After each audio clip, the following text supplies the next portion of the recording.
You want to see something really scary? You bet. Tear your soul apart.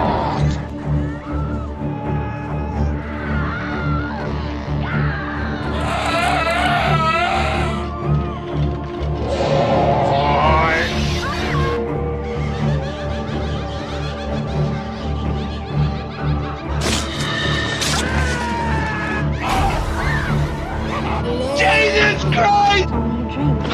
No, it's not. Now, was that civilized? No, clearly not. Fun, but in no sense civilized.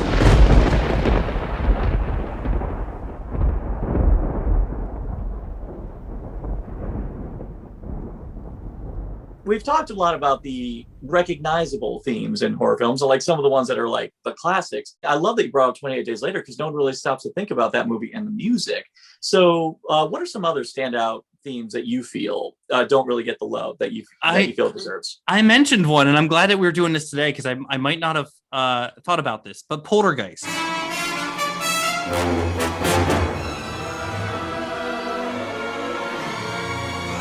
Last night I was listening to some of my own stuff on YouTube, and YouTube decided that the next thing I wanted to hear was Jerry Goldsmith's Poltergeist score. And it dawned on me that one thing I really like in music, and I can go outside of this branch out, but is the whole creepy, mellow, beautiful, kind of childlike choir song. And Poltergeist, I think, does it really well. It doesn't sound like it should be creepy, but it is. Like dum dum dum dum, and it just really works. And then you think about, how terrifying Poltergeist really is. I think it takes a back seat to other movies, but Poltergeist, the original movie, is a terrifying movie. Absolutely. And there's a wonderful, and I love the fact that there's always a speculation today of whether or not Toby Hooper totally, which I'm siding with Joe Bob. I firmly believe Toby Hooper had dominant control. But the one thing I gotta admit I love is you can see the Spielbergian influence, and I like that in a way the film kind of uses it to lull people into that false sense of security. And the music plays a major hand in it because in the beginning of the movie, it does feel very wholesome and very almost like it's going to be a fun movie. But then once the veil is lifted and things get more and more sinister, you're right. Well, and like I mentioned it too, another one that does it really well, and not, obviously not a lot of people's favorites, but the original Amityville Horror does that well too.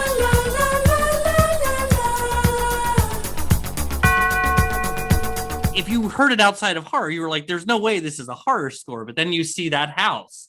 And I think for a lot of people, you hear that house, you hear that score, and oh my God, we're talking Amityville. And I think that works. Children of the Corn does it too.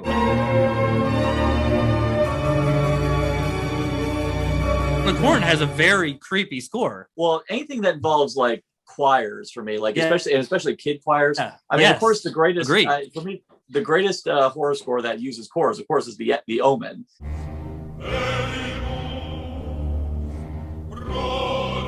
I like a lot of times when they use contradictory music to make you think the movie's going to be something, or actually to use it in an ironic tone. One film I freaking love, and I think has kind of fallen by the wayside, but frankly, I think nowadays with women's rights, the Me Too movement, I feel it needs to make a resurgence of the Stepford Wives. The score on the Stepford Wives. I love how delicate, almost pastoral the music is.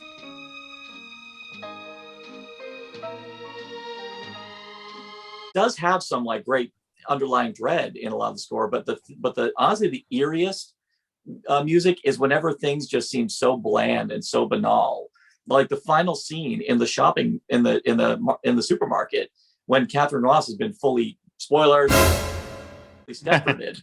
But the fact they do just these really just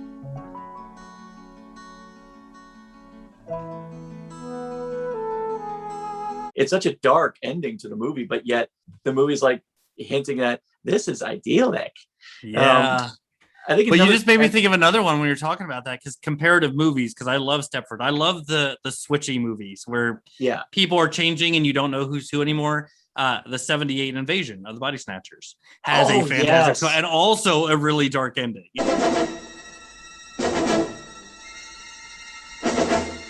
That's score just works for the dread of the movie of not knowing who's who anymore. Horror music has such a heavy influence as far as like a lot of composers, as far as what they do in mainstream movies. I'd easily say one of the scariest non-horror scores for me is The Dark Knight, particularly scenes with the Joker and how Hans Zimmer deliberately made a lot of the music involving him very jagged and very erratic. A prime scene, of course, is the scar scene where he's like telling the story of the scars. He's got Michael J. White's. If you hear the mounting, just the mounting, escalating score.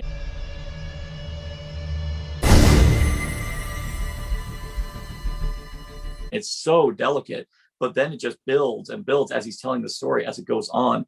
And the big sting isn't even on screen, but you know that he just slashed that guy's throat off screen, and you don't need to see it to know that it worked. And I mean, the composers themselves understand how beautiful, how music can be used as a valuable tool to scare people. But I don't think the mass audiences really seem to give that kind of credit, and it's a shame, particularly since a lot of great composers have worked on horror. I mean, some are freaking Oscar winners. I agree. I would not have thought about that, but Hans Zimmer is a great choice because his scores do tend to accompany, even though he doesn't typically do horror, Inception. He does those scores that are, still very dark for dark movies, but he does that well. He knows the right way. He's able to take the scene and be able to give you the right emphasis on it in order to make you feel exactly what you need to feel. That's just staggering. The thing I gotta say I love about horror scores is that depending if the composer is in tune with the tone that the movie's trying to give you, you got yourself some gold right there. I still maintain it's one of the most perfect examples of a movie that everything is done wrong. And I've said this before, but yet for some reason, all those wrong elements came together to make a beautiful right, and that's Sleepaway Camp.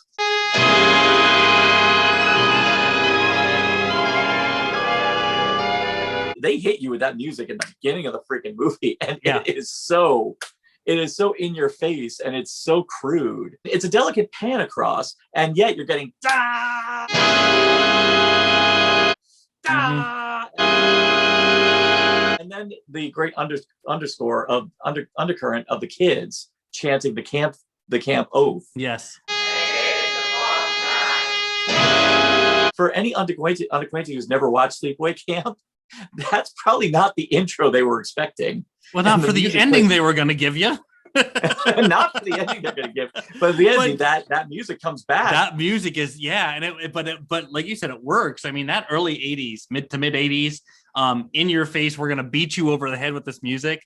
There's just something about that. I mean, it's over the top. It's fun. I mean, even we talk about, you could talk about Manfredi and the Friday the 13th story. Let's get into there again, iconic. And we didn't say this when we said, what score are you going to say? But so a lot of people are probably going to go, and they're going to be right. Yeah. Oh, yeah. And you know what? They have a right to be, because Henry Manfredini practically wrote the music for most of those movies. And no one, I don't think, ever gave him credit for actually changing it up. I mean, one of Lynn's favorite Halloween Friday the 13th scores is the one for part 3, just because she loved the garish synths that came with that score.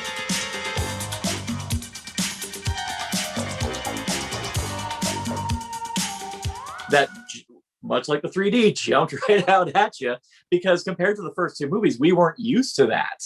Right. We weren't used to the franchise using those. And then 6 rocks it up, because 6 was having fun with itself, so it has that whole James Bond intro, so they rock it up, and I like they're talking about getting your juices up every time. He's back. He's the man behind the mask. Yeah, absolutely. 6 to me is the perfect epitome of the great slasher film and the music being used. One bit of music that I freaking love, and it's in Hannibal, the movie Hannibal. And they use it again in the TV series. I don't know if you've heard it. It's called the Vide Colmeum. In the movie Hannibal, it's the opera that they went to go see in Florence.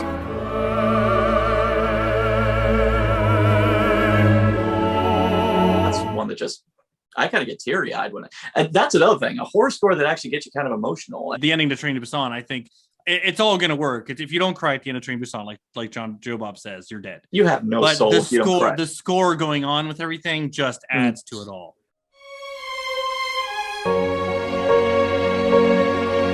You never think that you're going to cry watching a horror film, but when the music is on point alongside everything else that the movie does so well, the idea that you actually have kind of a legit emotional reaction. Actually, another score, since we're on the topic of emotional scores that actually get me emotional, one that no one talks about, and it's really a shame because it's a multifaceted score, which I think deserves love. It.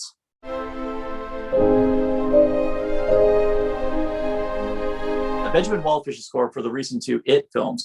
I mean, apart from the fact he did a great job using a lot of eerie kid noises for a lot of the scenes with Pennywise, but I love that the movie doesn't start with that, like starts with the stereotypical horror score. He starts with a very delicate piano just as a lead-in, just to hit home that the central theme of this movie, of the story of It, is innocence lost, and the whole importance of, and the whole concept of people who had traumatic childhoods, but ultimately had to go back and confront them. I love that they are able to keep that element of the score in the emotional moments of the thing.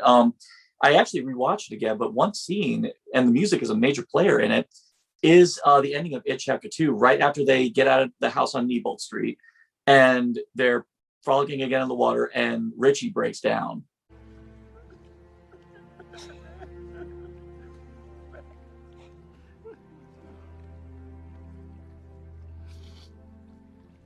Yes. That scene freaking kills me. A lot of times you don't need a score; you just need the choice application of just popular songs. Yes, and It actually, as one great example, a song that I loved from high school that I never thought I'd ever hear again. That's 2 great examples, but we'll get to that. But for me, one is a song by XTC called "Dear God," and the usage of it at the point in the movie, the usage of it is pitch perfect because the song is about a kid who loses faith in God, and that song comes in right when the Losers Club, as kids, are at their worst. I love that one. I also am still, I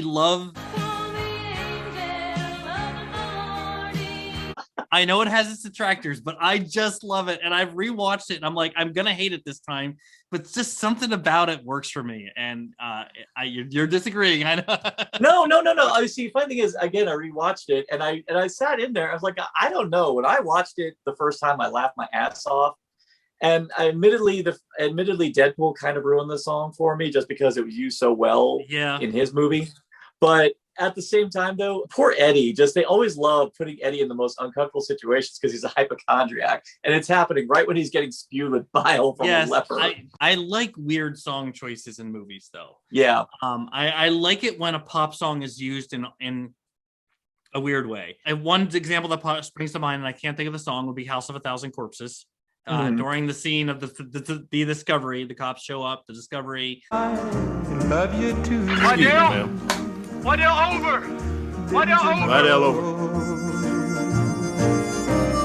In that movie, I even love just Baby doing her dance routine to "I Want to Be Loved by You." Yeah, right, exactly. I mean, it doesn't fit the movie, but it fits the movie. It's such an odd song for someone like Baby, based on what we've seen her before, to be dancing to.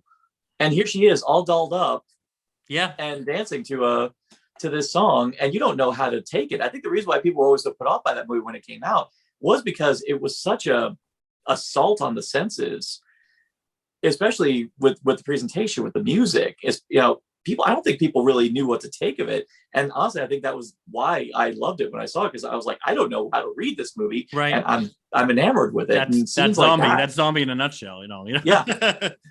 But other examples of that I love is when we think about like horror TV. There's really 2 other examples I'm thinking about, and I'm going to cheat and combine 2. But The X-Files is horror in my book. It's of course one of my favorite horror sci-fi shows of all time. They did it well twice. Beyond the Sea was a great episode with Brad Dourif, one of the best episodes in my opinion, where the song, the theme of the song plays throughout it. It really delves deep into Scully's dad's death, and the fact that Dourif is this, he was on death row, and he keeps singing the song, and nobody does creepy like Dourif in my book. I mean, he's just fantastic at everything he does. I'm a huge Dourif fan. But also the infamous episode Home, the one about the family, we'll say the family. They play the Wonderful Wonderful by Johnny Mathis. But one recent one that really got me hard, it's a little more under the table, was the Japanese film Mon Mon Mon Monsters. I've heard of this one. Which going off the fact that nobody's heard about Dead Girl, this movie has a very similar plot to Dead Girl, and it's on Shudder. I think it's still on Shudder, but this one has a sequence, and I won't spoil it if you haven't seen it, but it uses Frank Sinatra's "Is My Way."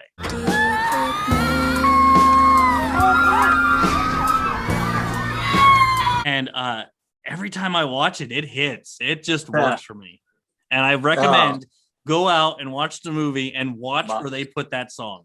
Actually, one I gotta say, just because I'm a dick and I have to be a little tongue in cheek. One song which I had to find out what is this song after I heard it in a horror film. It doesn't even add anything to the scene, except it does make the character more fun. Hey, there comes Johnny with his pecker in his hand. He's a one-ball man and he's off to the rodeo. You've been to a lot of karaoke shows. You've heard that song a lot.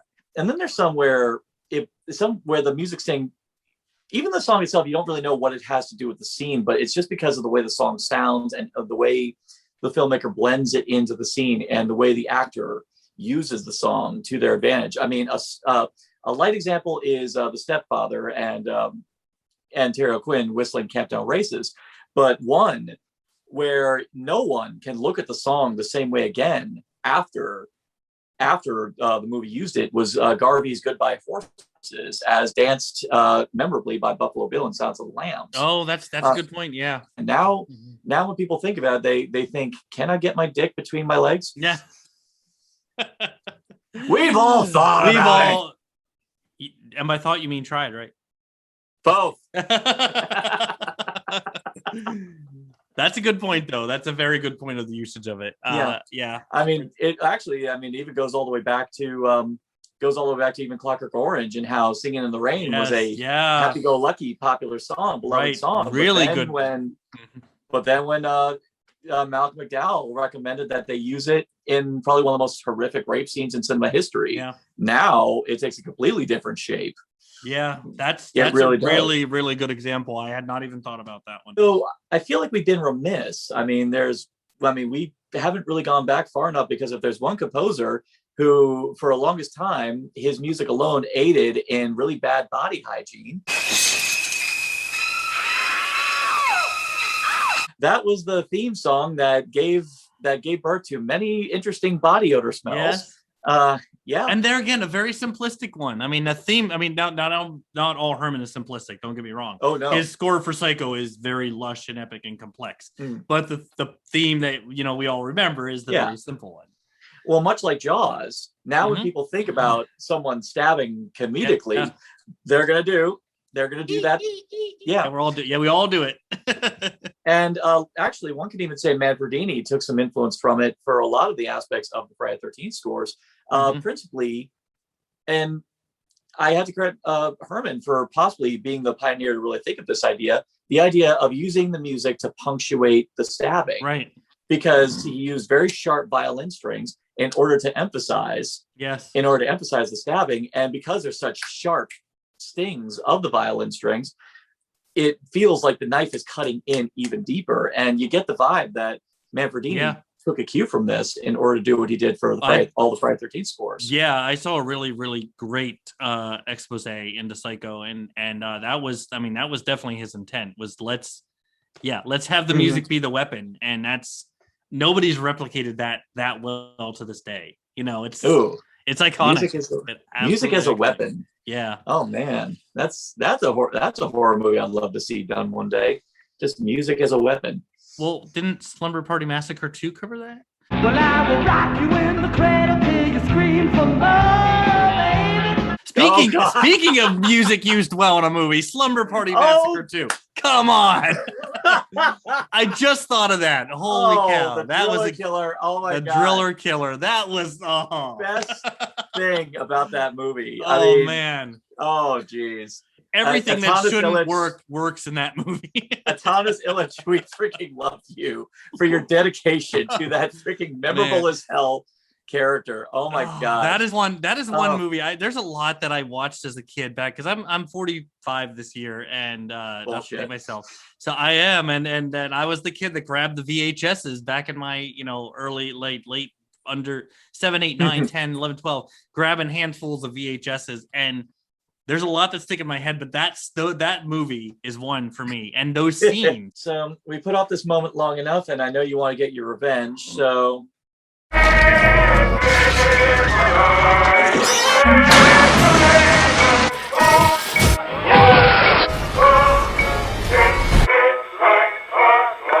am going to ask you for the 5 best horror composers of all time, but you can't use Carpenter or Williams. So you have to exclude Carpenter or Williams because I think we've all agreed that they're definitely up there as the epitome. So you've got to do 5 composers of horror scores. I can't use Carpenter. Use Carpenter or Williams. Go. All right. For starters, Bernard Herrmann. Technically, because he recomposed Dracula, Philip Glass. Yes, indeed. Nice. Howard Shore for his work on Silence of the Lambs. I'm going to say Henry Manfredini did exquisite work. I wish I could remember who did the music for Sleepaway Camp because I want to kiss him. And I don't know if he's ever done horror. Now, Junkie XL, I don't think he's done horror, but I lost. Oh! I lost. So what do I win? Respect. Do I win anything? Okay. Well, actually, you win respect, and you win the chance for me to pimp out your channel and your Twitter right here. And what other social media are you on? I'm on. I don't really use a whole lot of other social media. I am on Facebook. I do have a Jeff Whitmire music channel on Facebook. I'm lame at updating that, but where you really can find me is my YouTube channel, which is Jeff Whitmire 47. If you are interested in buying any of my music, including Hey Joe Bob, that actually is for sale. I do try and make money off this thing. So, and actually the versions on my Bandcamp are a little bit better because they don't go through the render process. So, and that is jeffwhitmire.bandcamp.com, has all the music I've ever released over the last 4 years. Jeff, thank you so much for joining me on this episode of Deep Cuts. Thanks for having me. Yeah. And for you guys, if you want to party with us, join us Friday nights for Joe Bob and the Mutant Fam, or even in general, just follow both of us on Twitter and we'll be the most jovial, depraved minds. And this is not a plug, but if you would like to see Narcotic Casserole acting in glorious fashion, check out the video for Hey Joe Bob. Especially check out the video for Hey Joe Bob. That is a great freaking video. And I'm not just saying it because I'm in it. Because you're in it. It's a great freaking video. It's a great song, great video. Check it out. And in the meantime, ponder this. What scares you? Hey Joe Bob, give us the tones, cause we made it through. We need some blood.